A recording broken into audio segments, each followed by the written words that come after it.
Hey Sonic fans, Andre here to talk with you real quick about the Sonic Amino App, who have sponsored this video. Now, you of course clicked on this video to hear our thoughts on Sonic Mania, but if you want to take part in the discussion yourself, the Sonic Amino App is a great way to do that. It allows you to connect with thousands of Sonic fans all over the world, where you can find, create, share, and discuss all kinds of Sonic things, such as looking for tips on where to find well-hidden secrets in the games, or looking up some rather impressive artwork like this one. There is a lot you can do, so to check it out for yourself, all you have to do is click on the links in the description below, or search for the Sonic Amino app in the App Store or Google Play. Oh, and for those of you who haven't yet downloaded Sonic Mania, Amino is actually giving away 5 copies of the game. So for a chance to win one yourself, simply upload an image, video, or GIF to the shared folder in the Sonic Amino app, along with the hashtag Sonic Mania giveaway. If you win, someone will get a hold of you within a week. And with that, let's get back to our regularly scheduled Sonic Mania discussion. Hey everyone, and welcome to another GameXplain discussion. I'm your host, Derek Bittner, and I'm joined today by Ash Paulson, RogersBase, and the Great Clement to give our post-review thoughts on Sonic Mania. So let's get started. Alright guys, so Sonic Mania is finally out. A few of us have had the game for quite a while for the review phase, but otherwise it came out yesterday, and with it not being a super long game, did not take long to actually beat, so we all have a pretty much the same experience with Sonic so far.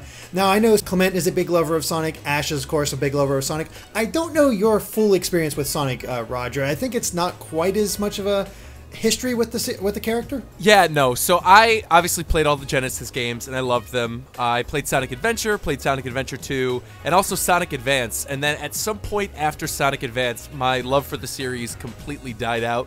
And throughout the whole Wii generation, even though I know some people really like Black Knight and Secret Rings, I just never played any of those games. Lost World I never played. I never played Colors all the way through, which is apparently a really good one. And Generations I played a very little bit of, but otherwise I've been pretty much separated from the Sonic community until recently. I saw Sonic Mania, I saw the trailer, I thought, oh my god, this looks amazing, I need to play this, and sure enough, it was fantastic, so yeah. So we got a recovering Sonic fan here, that's good. Yeah, yeah. As a long-time Sonic fan, Clement, with, I believe Sonic 2 is your favorite game of all time, how does it feel to have Mania in your hands finally? Oh man, it was so damn good. I was wondering how they were going to pull it off, because I knew they were good at, like, I knew Christian Whitehead was great at, like, remaking old games that previously existed, you know, like Sonic 1, 2, CD, they all existed before he came to them, you know? And could he make, like, competent level design, interesting boss fights, as well as great momentum? Could that all be a total package? And Sonic Mania is the real deal. This is on par with Sonic 2, Sonic 3, and Knuckles, easily. Oh, yeah. It's one of the better Sonic games I've played, so yeah. Totally. Absolutely. Well, yeah, Ash, we did the review together because we had that big fight about who was actually going to review it. Eventually settled our differences and just did a whole co-review. So I know your feelings on it, but now that you're unhinged, how does it feel to, you know, actually have this game in hand? It's so great. I mean, I was there from second one on the ground at the Sonic 25th anniversary party, you know, watching the reveal live. And of course, apparently the live stream was terrible, and I totally believe that. But being there at the event was amazing, and as soon as I saw what Sonic Mania was, I was just, this is exactly what I've been waiting for, and what so many other Sonic fans have been waiting for since essentially 1995. So, you know, 1994, 1995, when we all finished Sonic 3 and Knuckles and loved it and said, okay, what's next? We're going to get this really great 32-bit 2D Sonic, and it never happened. Oh no, we got Knuckles Chaotix. We did get Knuckles Chaotix, and we also got Sonic Blast. 3D. We got 3D Blast to the Saturn, which thankfully there are elements of here in the music, but we never got that true 2D Sonic on the Saturn, and now we are in 2017. We're finally getting it in a way, and it's so refreshing. Mm-hmm. So, I guess next up is, what is the biggest thing for you, like the thing that you love the most about the game as you were playing it? Again, we'll just start with you, Roger. Like, what stood out to you the most? Two things in particular. Can I say two things? Because I think sure. they're sort of on par. One, I want to jump off what you just said regarding the live stream event. I love the Easter eggs and the time they've put in to sort of like make this the game for the Sonic community. Because, like, yeah, one of the big jokes about that live stream event was that weird buzzing that was going on during the live stream. And at the end of Studiopolis Act 2, you hear that buzzing. Like, you actually are standing in front of a screen and they make a point to include that buzzing. And I just thought that was so cool. Like, we could talk about spoilers in this discussion. Oh yeah, this right? is just to put that out there right now. This will be spoiler filled, so if you still want to go into it fresh, leave now. You know we all love it, so there's your endorsement. But yeah, go ahead, Roger. Perfect. The Mean Bean Machine boss. Like, what? What? Like, I remember getting to that part and absolutely losing my mind. I had heard that there was a really cool boss sequence during that portion of the game, and I don't know what I expected, and when we ended up getting that, I was like, oh my god. I absolutely loved the Mean Bean Machine boss in the Chemical Plant Zone. And then I'd say the other thing alongside all the Easter eggs was the music in this game. I think that's one of the big things that has always drawn me to Sonic, even during the 3D era with like Sonic Adventure and Adventure 2, is the music in these games have always been good. Even in the games that I didn't play, I pretty much listened to all of the soundtracks. I love the music in Sonic games, and the music in this game specifically harkens to that 90s era Sonic, and like one of the levels in particular that's standing out to me is Stardust Speedway. Like, the music track in that. And I've seen some people complaining online saying it's a little too down-tempo. I'm like, you are daft. That music is amazing. And it feels like that throughout the entire game. All of the music in this game is so good, and you could tell that Christian Whitehead and everybody else who worked on the game clearly had a lot of love for the Sonic franchise, and it shows. Yeah, absolutely. Ash, I know you're going to want to jump off that music bit, so start gushing about T-Lopes. Oh, well, no, I was just going to say, Roger, I completely agree with you. I mean, you guys all pretty much know I'm a huge video game music aficionado, and I had been following Sonic Mania soundtracks since the beginning, and T-Lopes has done just unbelievable work here. And a lot of people keep talking about how it's obviously Sonic CD Japan Europe soundtrack inspired, and it is, but if you watch my review or our review, that's true, but it's more than that. It's like kind of calling upon Knights and the Saturn version of Sonic 3D Blast and Jet Set Radio and all these like 32-bit inspirations that I never really thought would see a soundtrack in this style again. And T-Lopes just, as you said, Roger, absolutely nailed it. And it isn't just one style. He nails so many different genres. You get funk, you get electronic, you get some cool like, chill out techno. Like, there's so much good music in this game. And I guess to go ahead and answer your question, Derek, one of the two things that really stood out to me as I played through the game was the music, of course. Just every single new stage had incredible music, whether it's returning music or all new stuff. But the other thing I wanted to point out that I really noticed during my time with the game is just the incredible sense of momentum that is maintained throughout the entire game. Like, Sonic is about this push and pull between, the player and the game, and Sonic Mania nails that balance from Green Hill Zone Act 1 all the way to the very final zone. I can't think of a single zone except for maybe one stage that isn't a blast to play through. And I don't know if I can even say that about the classic Sonic games. Even the classics have that one or two levels that you don't really always want to play through, like Labyrinth Zone in Sonic 1. That's not true in Sonic Mania. They're all fun. Yeah, that is a great aspect to it. What about you, Clement? For me, it was just like having the authenticity of it feeling like the old Genesis games. Because like when you have games like Sonic Advance 2, Sonic 4, I do like those games for what they are. Sonic 4 is definitely a step down from what the Genesis games were, but I could still enjoy it for what it was at the time. But when you compare it to Mania, when you compare it to Sonic 2, Sonic 3, and Knuckles, there's a huge emphasis on momentum, and you definitely curl into a ball more when you go down hills, because it will launch you higher onto another pathway that maybe you wouldn't have got to if you didn't curl into a ball. There's a lot of awesome routes this way where, you want to go super fast, you want to roll down things. I would actually recommend holding down a lot. Like, anytime you hit a spring, like even if you jump on a spring, hold down after hitting the spring and you'll probably ride up the ceiling and go across the ceiling or something. And the multiple pathways, like, this is a game I've played through at least 3 times now. I've beaten it as Sonic, I've beaten it as Tails and Knuckles, and I am still discovering new routes, new secrets, new special stage rings where I don't know where all of them are, and I'm still finding out their locations and still finding all these little Easter eggs and things that I didn't see on my first initial playthrough, and that adds to the replayability of Sonic Mania that I think in a way that Sonic 4 or Sonic Advance doesn't really have. This game is crazy replayable. The level design is fantastic, and it just feels right, I can say that closest to Sonic 2, Sonic 3, and Knuckles. This is the most right-feeling Sonic game that has been in the 2D era, so yeah. No, I completely agree with you with the level design.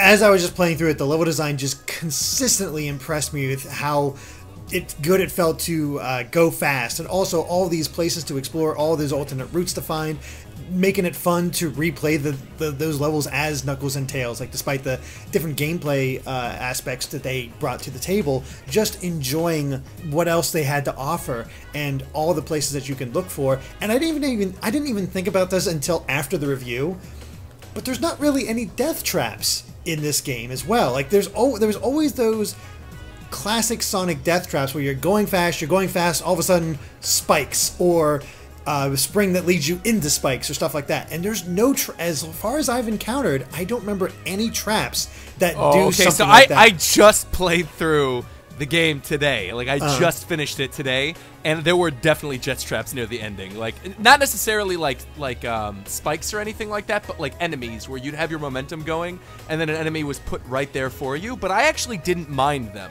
Like, that's something that I've never minded in Sonic games, because I feel like a whole big aspect of Sonic is sort of learning the levels and then knowing like where to jump or where to avoid enemies at the right time. But that definitely happened to me near the end of the game, like in the metallic.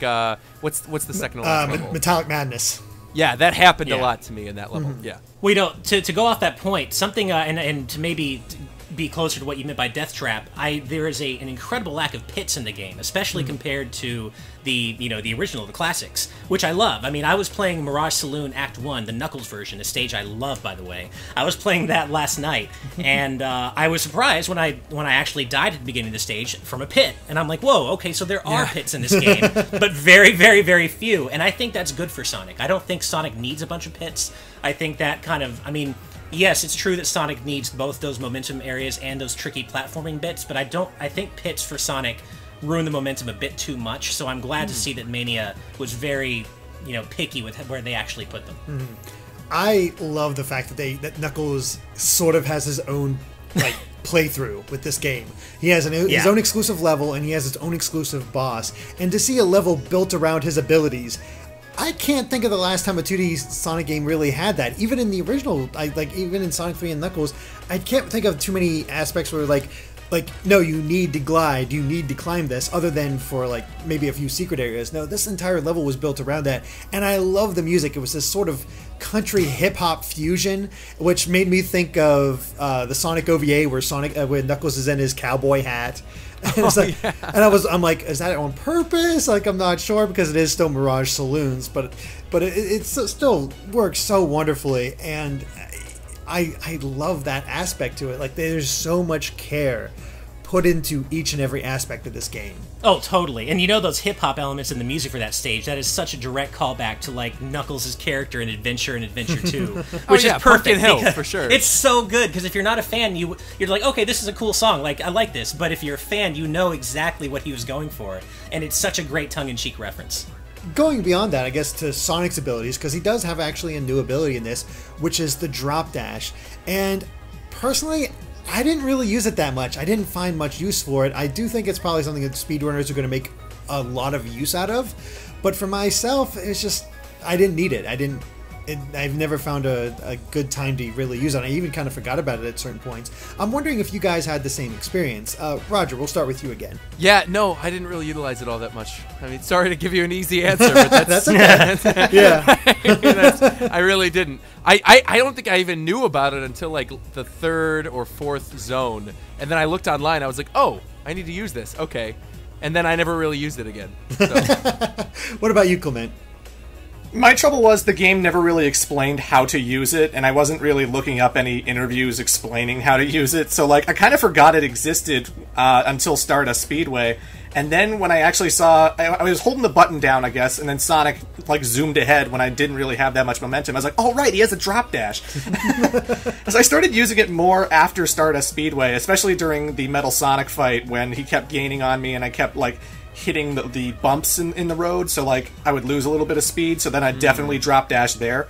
I don't use it a lot, but I still use it enough to think that it's kind of a useful, like, I like that it's a new addition for Sonic. I like that it's exclusive to Sonic, that Tails and Knuckles don't get to use it, but yeah, I think it's fine. Like, I feel like most people aren't going to know it's there, most people aren't going to use it, and it doesn't get in the way of the gameplay. It's not like it maps the homing attack to the boost button or something like that with a game like Sonic Unleashed. It's not intrusive, it doesn't get in the way of the gameplay, but if you want it, it's there, you know? Mm-hmm. Well, and I actually think that's an important point to kind of, to touch on, is that it's really kind of an elegant thing that Christian Whitehead and his colleagues have done. It's a very hard thing to do, to add an element to a tried and true formula and have that new element not clash. Yeah. So in that sense, like, I actually wish the drop dash was highlighted better and there were more reasons the game gave you to use it in the main playthrough, because it is a great addition. And it can't be, understated just how difficult it is to add something into a tried and true formula like that. Unfortunately, it just isn't front and center very often. So actually, I'm glad we're still talking about the drop dash, because I did remember something. Didn't they say that the drop dash is going to be in Sonic Forces too? I did hear that classic Sonic would be able to use it. Yes. Yeah, because that's something to me that really stood out. Because I already spoiled myself for like when you get all the Chaos Emeralds and like the final bit of the game is that tie-in to Sonic Forces. And I gotta say, that is not something I expected from this game. And as somebody who's not really a huge Sonic fan, I wanted you guys to basically answer this for me. Is this part of the Sonic canon? And if so, like, where does it land on the quote-unquote timeline? I don't want to call it that, but like, where in the story of Sonic games does this land? I think directly after Sonic 3 and Knuckles. So does this basically like say that Sonic 4 then is not canon, and they're completely throwing that out the window, and that this is the new canon? I mean, until we see Sonic Forces ending, where maybe Sonic's gonna go back to his timeline or his dimension or whatever. Like, they keep being vague on whether he's going to another dimension that Sonic Forces is in, or he's going to the future where Sonic Forces is in. I got the impression that the purple stone that the Egg Robos picked up was a time thing, a time stone, because they went back to Green Hill and they went back to Chemical Plant. I thought they were going back in time. But apparently they're hopping dimensions, I guess, maybe? The sound is very clearly Infinite sound. Like the one from the trailer where we see Infinite for the first time. It's very clearly the exact same sound whenever you see the stone. So I can actually shed a little light on this. I actually stumbled into a discovery today when I was playing around with the Switch version just a little bit. And if you call up the instruction manual, you can actually bring up like an old school instruction manual like the games used to come with that have like a prologue that you can read. And that stone, Derek and I thought it was a time stone too. Apparently, the real name is the Phantom Ruby. And my take on this is that we're actually looking at kind of like a split timeline thing now, which is silly because I know this is getting into the whole Zelda type thing. But, if you look at Sonic Generations, back then they were operating under the idea that, classic Sonic becomes modern Sonic, and there was, the past was meeting the present. Now they're very slyly doing this thing where they're saying, well, no, in Sonic Forces, classic Sonic comes from a different dimension. And I think the reason they're doing that is because they kind of want to set themselves, Sega want to set themselves up to be able to continue 2D Sonic and 3D Sonic side by side. That's kind of where I'm thinking they're landing. I love how they're using the same excuse that they used to bring Silver back in later games. I know, right? It's fantastic. No, it's very interesting. So the Phantom Ruby, it would have been really nice to have found that before the review, right? Because we kept calling it Time Stone. Like, well, there's only one of them, but I mean, it's doing time-ish stuff, and Little Planet's back, so yeah. Sure. Well, to be fair, the game doesn't do a very good job of telling you exactly what it is. Like, I don't think we were necessarily all that off base for just guessing it was a time stone, for all the reasons you just mentioned. Yeah, exactly. So I do like the idea that it has that connection to Sonic Forces, and whether or not it's going to pay off in any real way, or it's just a cool little like, hey, that's kind of neat. One way or the other, it's fine with me. But it is really cool that they took that extra element there and just, I don't know, added that little bonus, and even putting him in the same pose. Like, as soon as I realized, like, I was like, wait, what? It's very, very, very neat. Speaking of that, how's it feel to have Super Sonic, Super Knuckles, Super Tails all back in the game? Super Tails? Chaos Emeralds? What? that caught me off guard, because in Sonic 3 and Knuckles and any other Sonic game, like, if Tails collected the Chaos Emeralds, nothing happened. If you got him in Sonic 2, nothing. If you got him in Sonic 3, nothing. He had to get the Super Emeralds in order to turn into Super Tails, which are not in this game. Well, they are in this game, but they're not collectible. And so when I got the Chaos Emeralds and then it said you unlocked Super Tails, I was like, whoa, that's different. we don't have the flicky army of death to help kill our enemies. But, for some reason, I'd gotten that mixed up because I never actually earned Super Sonic or Super Tails or Super Knuckles back in the day, and it was never good enough to get all the Hyper Emeralds, and I didn't realize I could go back into it and pick a stage and just continually get the special rings like you can I discovered you could in this game. For some reason, it never clicked when I was a kid. So I always thought that, Super Tails is just normal, and then like Hyper Tails is how you get the Flicky Army of Death, and I kept mixing that up. And obviously it was wrong, but maybe you do need, like, the Flicky Army of Death doesn't show up until you get the Super Emeralds. But why couldn't he turn super before? Whatever. Yeah. Well, because it's been, what, like 13 years? He's 13 years more experienced than Sonic 3 and Knuckles. So there you go, right? Sure. Indeed. Yeah. No, but I really was happy to see that Tails is now... I always thought he should be on equal standing with the others in terms of being able to have both a Super and Hyper form, so I was actually really relieved when I did finally get all the Chaos Emeralds on my second playthrough as Tails. Because I first played through as Sonic, so I kept wondering, like, is Super Tails gonna be? And I was really happy to find out he is, even without the Flicky Army of Death. I think it's kind of nice that all three characters have their, their super transformations in the game. Mm-hmm. Did you get all the Chaos Emeralds, Roger? No. No. Oh. Well, I guess that ties into the next question then. How did you enjoy the special stages, the new special stages? You mean like the UFO? Yeah, the UFO. Chasing it? Yeah, I love them. I think they're really super fun. I love all the little, like, the blue sphere collecting from the older games. I love the UFO stuff. I at first, when it first happened, I don't know what I was expecting. I think I expected something more like the classic games. So when we get that weird thing where you're running and it's like pseudo 3D and then you're boosting your speed by collecting rings in the blue spheres. I don't know. I really enjoyed it. Like, every time I got into one of those missions, I was like, oh, I think this is a lot of fun. And it wasn't something that I dreaded, which is something that I felt when I was, like, playing the older Sonic games when I was a kid. I really liked them. Yeah. What about you, Clement? It was a little bit tricky at first because Sonic is a little bit stiff. I was actually having a little bit trouble with Chaos Emerald 3 and 4. I had to reattempt that special stage a dozen times. But as soon as I got the hang of it, and as soon as I got to special stage 5, I finally understood, like, okay, I only really need to be Mach 2. Okay, I'm going to focus on rings. Okay, I'm going to jump over this patch of grass at this point, and now I'm going to take a lot more shortcuts, and I just started really getting into the groove of it, and now I can probably ace these UFO levels in my sleep now. When I played as Knuckles and Tails, I wasn't really struggling with the UFO levels at all. I was just blowing through them left and right, and I was just like, this is really, really fun. This is like one of my favorite special stages in the series, honestly. I love trying to jump into the ring boxes so that you can bounce high and get to this other shortcut. I love that it just feels so cool that it's like a Sega Saturn game. It's very low poly, and it's not like dated and ugly. It actually looks pretty fine in my opinion. Yeah. It's just so fun to play. I think those are some of my favorite special stages in Sonic now. Like, it's legitimately, I look forward to the Chaos Emerald. I can't wait to get a Chaos Emerald. I still have to do a Sonic and Tails playthrough, because I've done Sonic alone, Tails alone, Knuckles alone. But when I do a Sonic and Tails playthrough, I'm going to be excited to get the Chaos Emeralds again. Man, that's I really so like funny that you say that, because, like, the first time I beat the game, I was playing Sonic and Tails. So I actually still have to do a regular Tails playthrough and a regular Knuckles playthrough. Nice. Nice. Yeah, go ahead, Ash. I was going to say, I just wanted to piggyback off of that and say, I do love the special stages here, and in fact, my only complaint about them is that they don't have enough staying power, because as you were saying, Clement, once you get good at them, they become almost trivial. Like, for my second playthrough when I was playing as Tails, I had all 7 Chaos Emeralds by the time I got to Studiopolis Act 2.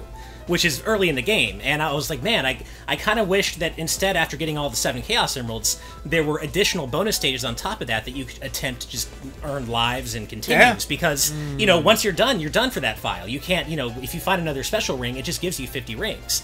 And I'm like, no, I'm locked out of these cool special stages that I really like. I love the lo-fi 3D graphics, as you were saying, and I think the music for that stage is completely on point. I want more of them. I would be happy to even buy, like, cheap DLC that had, just a bunch more of these courses remixed that I could try. everyone I've ever talked to, they all say that, like, as soon as we got to Special Stage 7, we beat it in our first try. Yeah. Yeah. I don't think anyone's failed Special Stage 7 as far as I know. I'm sure someone has, but... Yeah, I think 4, 5, and 6 are definitely the hardest. Like, one of those Yeah, three I got as far as 5, and then I was like, I'm fine. I'm just gonna beat the game. Like, I know I'm definitely gonna go back and do it myself later on, but yeah, I only got to 5. It is funny, like 4, 5, or 6, one of those is going to give you more trouble than the rest. And Yeah. but they also, I think by the time you get those, you really understand the mode. Because I eventually figured out, okay, don't focus on rings so much, don't focus on blue spheres so much, focus on following the UFO's path. Whichever way the UFO is going, follow it, because you will eventually get enough blue spheres in order to catch up to him in Mach 2 and have rings enough to last it long enough to actually catch him. And it just fell into this really nice groove, and like Ash, I was able to get Super Tails really quickly because, you know, second playthrough, just actually understanding those. And I did want more. Like, I don't have a second controller for my PS4, so I was constantly asking, like, Ash, is there a way to play the special stages in multiplayer, like in Sonic 2, where you could race each other in that way and try to collect more rings or something like that? And when you reported back to me that you couldn't, I was like, damn it, that's such a missed opportunity to have like a Sonic R type race where you're trying to compete to get the most rings or blue spheres or whatever. DLC right there. Yeah, but then Sega just came out that there are currently no plans for Sonic Mania DLC, which sucks. But you know, Sakurai also said that about Smash, so Yeah, I put absolutely zero stock in that statement. If there's money to be made there and they can do it in a way that wouldn't piss off fans, I think they're going to investigate that for sure. At least investigate it. I think I have a feeling it's at least on their minds. Yeah, I could see that. But yeah, I enjoyed him that much, and I do think a racing type mode would be so fun in that. Oh god, I would be all about that. You know, like everything about those stages, from the gameplay involved to the very specific presentation, they knocked it out of the park. So how do you feel about the return of Blue Sphere, Roger? I mean, like I said, back in the old days, I was like, oh, come on, really? I gotta go through this again? But now, I mean, it's fun. Like, now that I'm older and I'm used to, like, how you're supposed to go through and you make the little squares with the blue spheres and then, like, they turn into rings. I mean, now that I'm used to it, it's fine. It was just when I was a kid that I didn't enjoy them. But now, I mean, like I said, every aspect of this game I have thoroughly enjoyed. From the bonus stages to the music to the characters to, like, all the weird little Easter eggs. It's all great. And the blue sphere is included with that. Nice.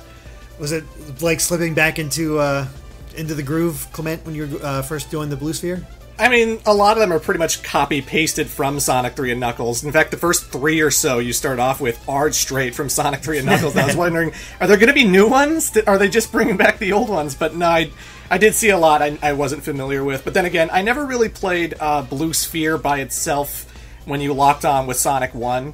I only got the Chaos Emeralds and the Super Emeralds. I never did the multitude of blue spheres that were invented for Sonic 1's lock-on, but I discovered I don't have a good tolerance for playing Blue Sphere for a very long period of time. Like, I'm fine playing it in little bursts, in little doses. Like with Sonic 3 and Knuckles, I found a special stage ring, I played it for like 2 minutes, got the Chaos Emerald, then I played platforming levels and just went on with my day. With Mania, because like I always had 30 rings and I just kept hitting checkpoint after checkpoint, I was like, I'll try it. I was starting to get disoriented after a while watching the screen spin all the time, and I was just like, oh my god. At a certain point around Stardust Speedway, I said, okay, I'm done playing Blue Sphere, I'll do this some other time, because it's just getting in the flow of like the gameplay that I'm trying to do here, so... I got all the medals afterwards, and even with the medals I had to take a few breaks, because I don't know, there's something about Blue Sphere, I can't play it for a long period of time, but it's the same, you know, it's still super fun, it still has a catchy theme song. I think some of the medals were kind of annoying to get, but, you know. Yeah, there's a couple in there that are just a pain in the ass, especially trying to figure out how to get the gold version.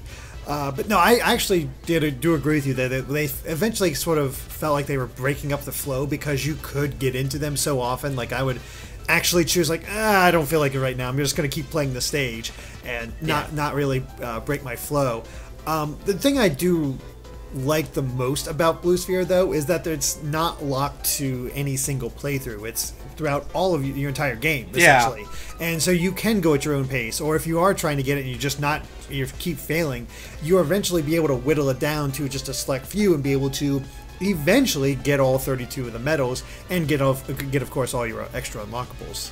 Yeah, I feel like Blue Sphere does a good job, at least in this game, does a good job of making you aware of your own skill progression in it, because when you start, if you're not good at it, it's like, whoa, this is really hard, and how do I do this? And and even I, as someone who's used to Blue Sphere, I was never amazing at it, so I'm like, okay, I have to really try here, and it gets really difficult.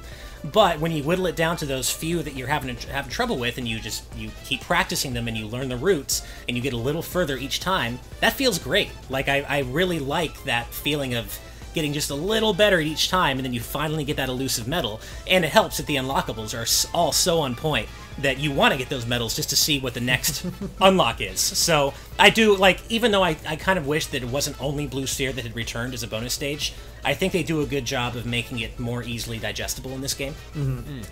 I'm also really thankful that gold medals only unlock a trophy, as far as I know. That all you need are the silver medals in order to unlock all the unlockables. You don't need to perfect every single special stage to get the most out of Mania. It's like, if you want the trophy, the achievement points, whatever, then go for the gold. But if you're just going for unlockables, all you need are the blue spheres. You don't need to worry about the rings. Right. Thank God. Yeah. I will say the unlockables are pretty nice in this game. Like, whether it's the extra abilities from Sonic, where you can have his like Sonic CD moveset with the Super Peel Out, or Sonic 3 moveset with the Insta Shield, and Knuckles mode, a debug mode, and then the extra bonuses with the Mean Bean Machine and everything else. Like, there's some really great stuff in here that really extend the gameplay and encourages, like, oh, okay, I'll play through Sonic with Super Peel Out instead, or the Insta Shield, and see how that changes up my playthrough of it and makes it feel unique. It's a little unfortunate that you can only play them with the no save mode. And it actually took me a little while to find them, because I had to ask Ash, like, wait, you found them? Like, I was looking under extras and I don't see it anywhere. It's like, oh, it's under no save mode. It's like, why would I ever go to no save mode and notice the secret section? So I eventually found it. Now, I actually have a question for you guys. I want to know if I want to know if I'm alone on this. But as much as I love, getting all the Chaos Emeralds and running through Super Sonic, Tails, Knuckles, I kind of wish they had mapped the transformation button to a different button this time, because I often find that I'll transform when I don't want to, and this is going to sound so silly to so many people, but most of the reason I don't want to transform at any given moment is because I don't want to interrupt the music. And I do it by accident, and then I have to go into a Blue Sphere stage and come back out just to reset the music, but then I always have to, remind myself not to transform unless I really want to commit. And I just kind of wish they had worked around that by mapping the transform button to a different button. No, I totally agree with that, because that was always a problem with Sonic 3 and Knuckles, where I just want to fly, I just want to use the Insta-Shield, I just want to glide, and now I'm turning super, and now the game just got super easy. That was one of the good things about Sonic the Hedgehog 4, for all the problems that game has. It didn't map the supersonic button to the homing attack. You could still homing attack and go through just fine, and they made the Y button, or the triangle button, supersonic, so that you had to go out of your way to transform. I do wish that was a thing in Mania, just because, I want to fly. I don't want to turn super. I want to climb walls as Knuckles, but I don't want to turn super. And that would be, legitimately be a quality of life fix that I would like to see them patch into the game. Yeah, I'd like to see that, because it did annoy me as well. It didn't happen too much with Sonic, but once I was playing through his Tails and Knuckles, and I want to fly up there, going super. Oh, damn it. Yeah. You don't mind it so much, but it still sucks, because you lose out on the music, and okay, I kind of want to have some challenge to this game, Yeah, I'm all for anything that doesn't interrupt music, so. Mm-hmm. I will say, though, that this is probably the best supersonic music we've gotten. Because it actually lasts a little while, and it's different from the Invincibility song, so it at least is unique in that way.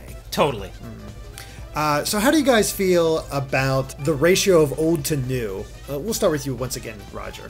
I didn't really have a problem with it. I mean, I think the new stuff is all great. Studiopolis is amazing, and okay, my favorite level in the game, which is unfortunate because the first time I played through it, the music didn't play due to that weird glitch in the Switch version. Oh no! But the press garden, oh my god.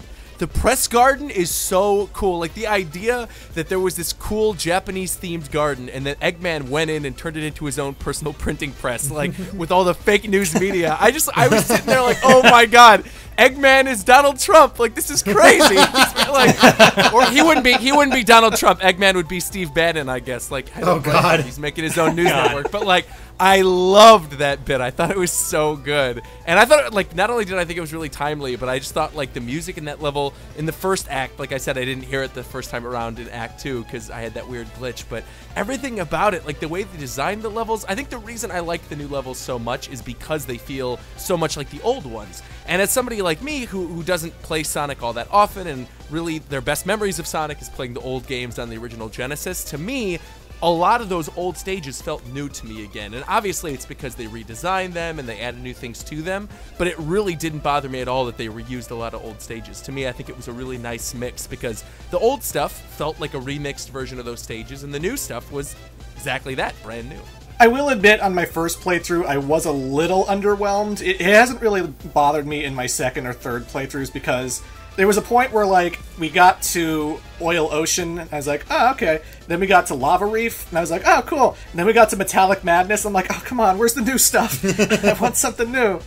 But still, it's true. Like, Oil Ocean is so vastly different from what it was in Sonic 2, when, like, the entire place just goes up in a ball of fire, and you're trying to make sure the gas goes away so that you can breathe in there, like, and the submarines that are there as well. Like, that feels like a completely different level, even though the music you're listening to and the elements and the badniks that are there, they're familiar. Act 1 always feels like it's just copying what the old levels did, adding a few things here and there, but especially with, like, Flying Battery Act 1. That one, I think the most of all the Act 1s of all the classic levels was like, okay, I've played this level before. It's fine and it's great, but it was a little underwhelming just for me. But, you know, Act 2s of these classic levels are so damn fun and so imaginative. I love what they do with the bouncing liquids in chemical plants. I love what they do with the plants in Stardust Speedway, and you know, there's just a lot of interesting new things going on in these levels that you don't really mind too much on a second or third playthrough. It's like, yeah, it is old levels again, but I've never played it quite like this, and the music is still incredible, and I'm still having a lot of fun, so I was not too bothered by it. Yeah, I mean, that's not to sound too samey, but that's essentially how I felt. I mean, even the old levels feel so new in the end for any number of reasons. The new gimmicks in Act 2, the new music in general, the new backgrounds in the Act 2s, like, everything ends up feeling so new after all is said and done that I wasn't actively disappointed. However, I did think I was expecting maybe a slightly more favorable ratio between new and old. Like, it kind of did bug me that when you're playing through with Sonic and Tails, and I'll go ahead and say it, I mentioned earlier one stage I wasn't the biggest fan of, and that is the Sonic and Tails version of Mirage Saloon Act 1, because as much as I appreciated the reference to Sky Chase, I didn't really think that kind of gameplay needed to make a comeback, and when you consider that is one half of one of the new acts for Sonic and Tails, then it's like, well, crap, there are really only 3 completely new acts, and then 1 half new act for Sonic and Tails. So, you know, I thought it would be a little more, you know, as like a slightly more balanced ratio, but again, it's not an act of disappointment, because even the old returning levels feel so new that the whole game, as you're playing through it, just feels fresh and inventive and fun throughout. It never feels like you're, you know, treading old ground or repeating things that you did back in the 90s in a way that's not fun. Like, there's always a new facet of something that you've already done. I'm pretty much the same there. I mean, it was a bit disappointing having all these old levels outnumber the new, but I love the way they remixed them. Every Act 2, I was excited to get to every single Act 2 just to see what they did to change things up, how they differentiated it from before. It's like, okay, here's what it was before, now here's what we did with it, and it was fun seeing that dichotomy each and every time, and made me pretty excited for whatever came next. Like, I screwed it up in the review as far as the name, but I love what they did with Oil Ocean Act 2 by implementing elements from Sandopolis and the whole light meter and getting rid of the smog. Like, that's really clever how they repurposed elements that from other stages that weren't in this game, but hey, we can make them work in these ways to really make it stand out. And there's countless examples of that, and I love that aspect. I do agree with you to a degree about Mirage Saloon. Like I was excited at first, but then as I was playing, I was like, oh yeah, Sky Chase was never that great. But then I got excited again when we got to that train. I'm like, oh sweet, a train, that'll be fun. And then it's like super short and just a reason to have a checkpoint there. I'm like, damn it. It's like a Sonic level on a train. That would have been cool and interesting and different. But no, there's only a small section of it. But otherwise, I love the creativity on display for the new levels. I think it's why it hurts so much to have so few new levels, because the ones that are here are just so damn good. And I love what they've done with them. It really makes me excited for if this team, like, I'm sure this is going to be successful enough they can do another game. I want them completely cut loose so they can make a completely original, like Mania 2. I mean, guaranteed. They're going to take a break this year, and then next year, Christian's going to start development on Sonic Mania 2. They'll announce it in like whenever, probably 2019. Release it in 2020 in time for the Tokyo Olympics, and then they'll put Sonic on a bunch of Olympic merchandise. Watch. I'm telling you right now, Sonic Mania 2, 2020 Tokyo Olympics. And real quick, I want to bring this up because you guys kept mentioning the Sky Chase portion of Mirage Saloon. That's so funny you said that, and I guess this is where I differ from like the other Sonic fans, but like I really appreciated that as somebody who like really liked Sonic Adventure and then kind of lost his love for the franchise after that. I really liked that, and I thought it was refreshing to sort of play through that after having gone through all the other levels in the game. I totally get where you're coming from. But that first act of Mirage Saloon, considering I played through the game the first time with Sonic and Tails, was just a blast for me. I was gonna say I didn't mind it. Like I don't think it was like one of the best things ever or anything, but I didn't mind it just because it didn't overstay its welcome in the same way that Sonic 4 Episode 2 did, where they had this Sky Fortress level that goes on for like 7-8 minutes with the Sky Chase level. That it's just like, okay, we get it. Auto scroller, let's go. We're done. Yeah. With Mirage Saloon, at least, it does go by fairly quick. That it doesn't overstay its welcome, and you're not really exhausted by it. And again, I love the Eggman train so much that I was smiling like an idiot when that happened. He's a conductor, and he's driving his own train, which has his face on the front of it. Even like the steam pipe that's blowing out the steam has Eggman's face on it. He has his branding down pat. For sure. Next thing you know, he's going to build a giant building in New York and label it Eggman. Well, and here's the thing about that train, is that like what I was thinking when I got to that part was, holy crap, this is totally a callback to, I think it was Sunset Park. And was it Sonic Chaos or one of the Sonic Game Gear games or 8-bit games where it is on a train. It actually does take place on a train, and that would have been such a cool thing, I think, to get into Sonic Mania, but then you find out that really the train just serves as a checkpoint. But I wanted them to go all in on that. I'm like, okay, Sky Chase for a little bit, and then we're going to finish out with this potential Sunset Park reference, which ended up not being that. But we already know they were comfortable referencing the Game Gear games because of the Metal Sonic boss fight, which, by the way, I have to get this in there. When I found out that Metal Sonic was generating little Silver Sonics to... What? How do they remember Silver Sonic? That's the coolest thing! I love that. That's exactly the kind of fan service I'm talking about. But, yeah. Okay, I know the answer for you, Ash, but how long did it take you two to figure out how to damage Metal Sonic during that section with the Silver Sonics were popping out?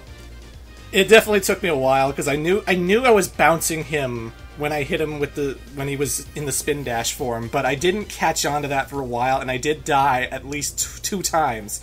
But once I figured out that like you spin dash into his spin dash and he goes flying because he's much lighter than you, then the game became so much easier and the boss fight became so much easier that like I just waited for him to spin dash. I revved up twice, ran into him, and he almost always bounced into Metal Sonic for me. I was like, oh, well, that's not as bad as I thought it was. What about you, Roger? I had no problem with it. You know, the boss fight that actually gave me a really hard time, and I was like, what the heck? Like, how do I beat this guy? Is the Saw Blade dude from the press garden. Oh, okay. I for whatever reason, I did not think like, oh, he needs to slam into the boxes, and then you break off his thing, and then you have the little time where you have to bounce into him. I like just kept seeing him attacking me. I wasn't noticing the things that were going on in the boxes, and I was like, how the heck am I supposed to do this without getting damaged? And so for like a really long time, I was getting super frustrated on that battle. No, I didn't have any problem with pretty much any of the other boss battles in the game. That was the only one that stood out to me. I was like, what am I supposed to do here?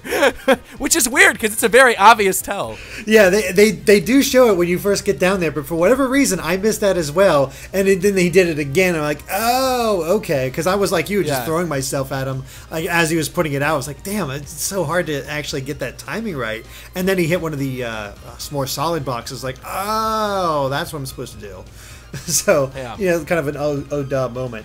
I will say, though, as much as we talked about Mirage Saloon Act 1, I did legit freak out when I saw, for me, it was Being the Dynamite show up at the end there. Yeah. And just to have them bring back the hooligans, like, beyond just, like, you thought the Wanted posters were just, like, a callback in the same way that Generations was, and nope.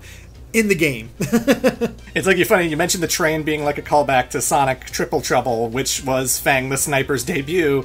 I had Fang the Sniper show up at the end of that stage, and he shot the plane down. I was like, what the... It was great. See, for me, it was actually that I got Knack the Weasel, who was a big deal to me because I played Sonic Triple Trouble so many times, like back when I was a kid, and I'm like, what is Knack doing here? Yeah. What? This is the greatest thing, and it was just one roller coaster ride after another of just pure Sonic fan service. I love how you guys said the exact same character, because Knack the Weasel and Fang the Sniper are the exact same people. Oh, right. I always forget about that. That's so funny. Yeah, I always forget that they have two different names. Yeah. I always knew him. Yeah, I was just about to ask, like, is there supposed to be something different that happens? Yeah, exactly. Well, it is possible. Each one of the hooligans could show up in Act 1, because I played it again, and I did have Bark show up. Oh, so okay. It's random which one actually shoots down your plane, but it's still a cool little thing. But yeah, they named him Knack the Weasel in the U.S. because of can't have Sniper in the name. at least until the dirty U.S. name. Yeah, at least until the fighters. I think he was renamed Fang the Sniper. I think he was Fang in Sonic Drift 2 as well as Sonic the Fighters. Yeah. And I feel like because they use the Eggman name now and not Robotnik, if he came back, he'd probably be called Fang. Yeah, that'd be my guess. Yeah, probably. Dang, I need to go replay that because I really want to see Bark the Polar Bear. I didn't even know he was in that.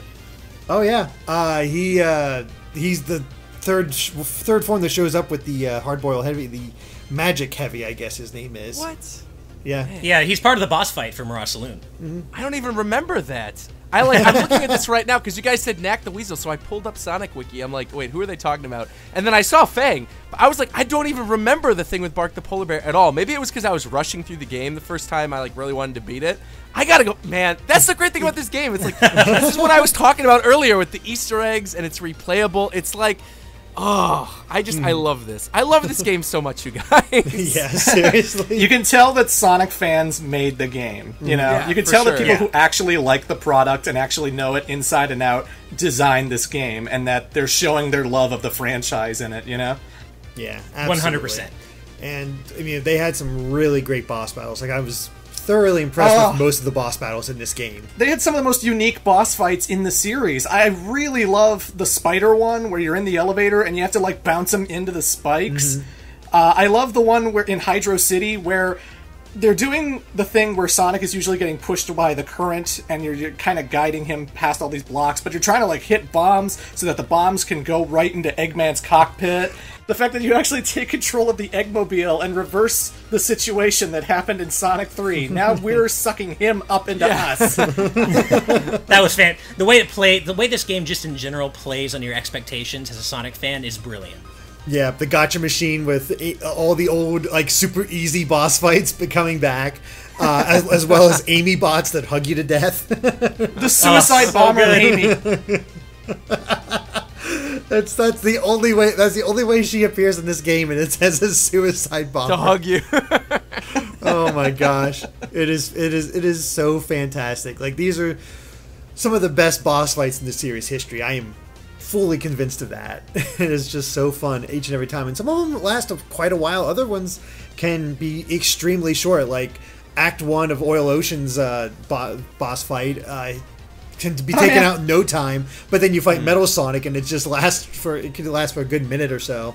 It was just a really good highlight. But I guess before we end this off, we're going to get into a little bit of criticism for it, just since, you know, we obviously all love this game. But is there anything that you would change or want to see in the sequel, Roger? I don't know. I mean, playable Shadow and Silver. I'd love that. No, what would I... I mean, Well, actually, you know, Shadow would be kind of cool if they put Shadow in there as a playable character. I said that as a joke. I don't want Silver, but if they put Shadow in there, that would actually be kind of fun. No, the only thing that was sort of my gripe with it was I kept running into that audio bug. That happened like multiple times in my playthrough. The first time it happened was when I was in the press garden, but that happened multiple times, and so I really do hope they end up patching that out. But, I mean, really, I don't have any other criticism for it. I feel like this is the Sonic game that I've wanted for a really long time, and yeah, I don't know. What do you guys think? I honestly, I don't know.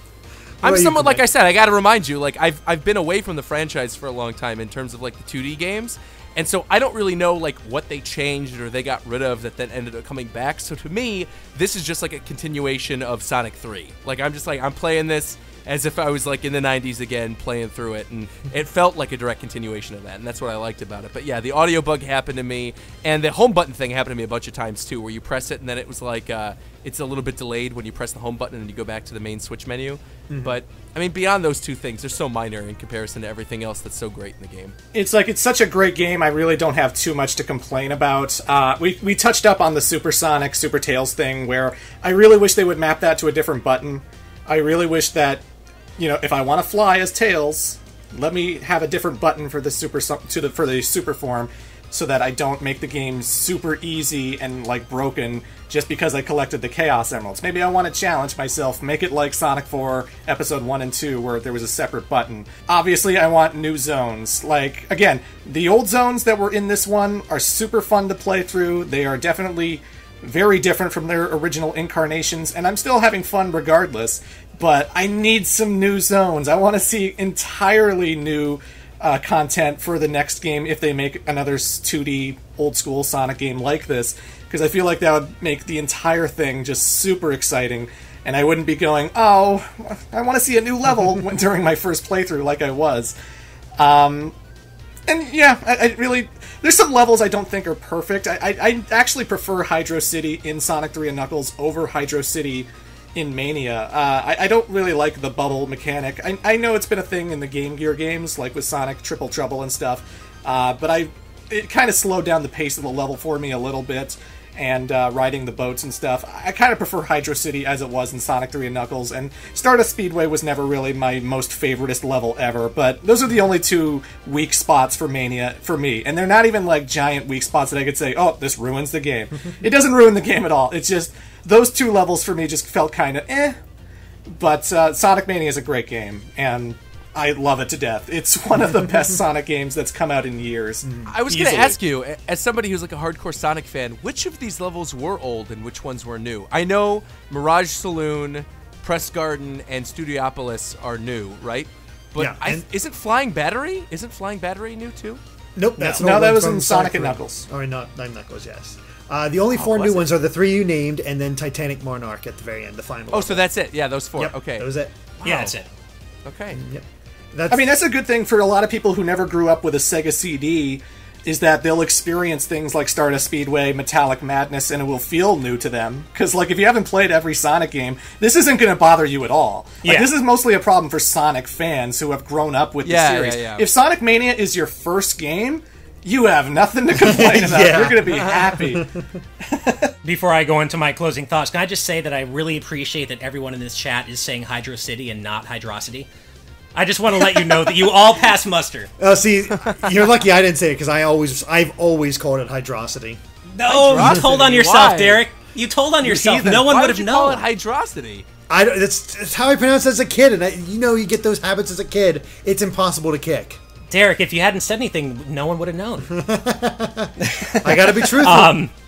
But no, all I can really say, really complaining about anything seems, almost petty, because there's so much that this game has to offer. But of course, I'll say what you guys said, and that is that I really would like to see another game that is all new zones. Not that I haven't enjoyed the old zones, I've especially enjoyed the callbacks to all the classic music and all the remix music, but the new zones stand out in such stark contrast to the old ones as being so phenomenally fantastic. Press Garden is probably one of my favorite new zones across every Sonic game ever. Good. Period. Especially Press Garden Act 2 for that music alone. Like, I adore that stage, and just given that little glimpse of what they can do with a few new levels, I shudder to think of what they could do if they were really given complete freedom, carte blanche, make a brand, 12 all brand new zones. That is, I can't even think about how cool that would be. That's so exciting to me because it's so good here. And I guess the only other thing I would say is that I would like to see a little more time spent on quality assurance, only because I did, while the bugs I ran into were very minor and they were all taken care of by a quick, exiting out of the game and rebooting it, there was still more than I would like to have seen at all. Like, there's definitely a lack of QA polish here that surprised me, but it's not like, again, not game-breaking, not even anywhere close to game-ruining, but it's just more than I would like to see. But that's really it, and that's such a minor, there's obviously so much polish in this game as it is that, a few bugs are going to slip through the cracks, and that's, the ones that did are very minor. Yeah. The only one that was kind of major for me is I had those sound bugs, but one thing fighting against the gotcha boss, he left after I destroyed all of his little minions, but then never came back down. Oh, that's not good. So I was like, oh, crap. Good thing I'm already at 6 minutes, so I just had to kill 4 minutes before I died. That way I could retry it. But yeah, that was the only really major glitch I ever had. Otherwise, there was tiny sound glitches here and there that were easily fixed. Never really a big deal. But yeah, more QA would be good to just sort of help catch all these. And agree. I mean, I even said this in the review. I want more original levels. Like the creativity on display for the new both the new levels and the elements that they integrated into the old levels. Oh, that is so good, and I want to see what they can really do with it. Because, as Roger said, if you didn't know any better, these new levels could slot into the old games. No problems. And yeah, I mean, so many of these levels felt brand new to me that I honestly, like I said, I did not know which ones are old and which ones were new. And I guess if we're talking about like what they should do in the next one, if they are going to bring back old levels still in the next game and sort of merge them with new levels, I would love to see Christian's take on some of the like iconic areas from the 3D games.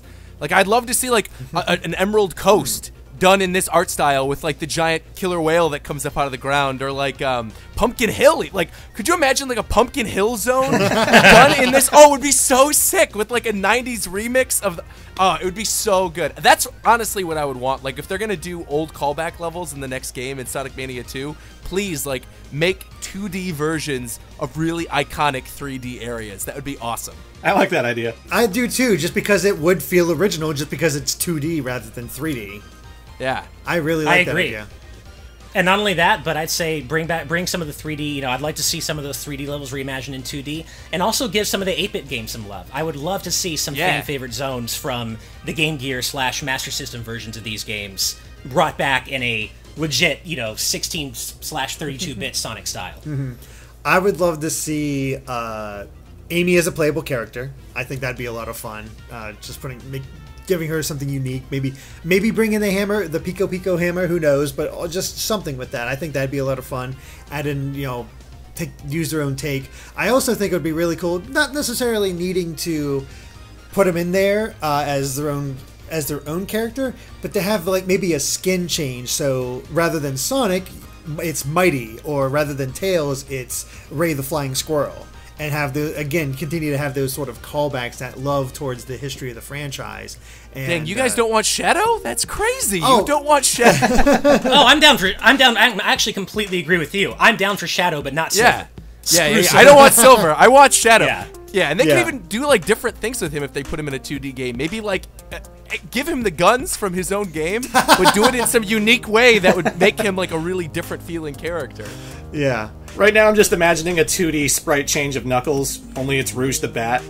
There you go. Rouge the Bat, yes. I mean, there's so many characters that could pop in. We could get Blaze in here. Yeah.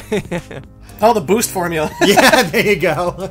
Right. But that's the thing. There's so much potential for what they can do, whether it's completely original, their own ideas, or even just reimagining the classics. There's still a lot of wiggle room in here, and so much they can just expand upon beyond this. And I think Sega's going to have a lot more trust with them from this point on, just seeing the pure reaction to Mania, and the sheer fact that I think they said this is the best rated Sonic game in the last 10 years, maybe 15 years. Yeah, I think the last one was Sonic Advance, and that was 15 years ago. Yeah. So Sega's like, oh wait, we're getting praise. When did that happen? So, yep. Alright, well I think that covers it for our Sonic Mania discussion, so thank you for watching, and if you like this video, be sure to like us on Facebook and Twitter at GameXplain. And Roger, where can they find you at? Sure, people can find me at RogersBase on YouTube, on Twitter, on Twitch, and on Instagram. I do Nintendo videos and anime videos, and if you are exclusively looking for gameplay, you can subscribe to my secondary channel, which is Game & Vlog, which is linked on my main channel on YouTube. So just search RogersBase, you'll find everything from there. And thanks for having me on. Yeah, no problem. Awesome having you on. And what about you, Clement? I have a YouTube channel, ClementJ642, where I just do a lot of Let's Plays of things like Mega Man and, of course, Sonic the Hedgehog. I'm in the middle of a Final Fantasy retrospective. August 23rd, I plan on dropping a video about Final Fantasy VII, so look forward to that. Cool. And Ash, everybody knows where to find you. Yeah. And, of course, make sure to subscribe to GameXplain for more on Sonic and other things gaming as well. Until next time, bye.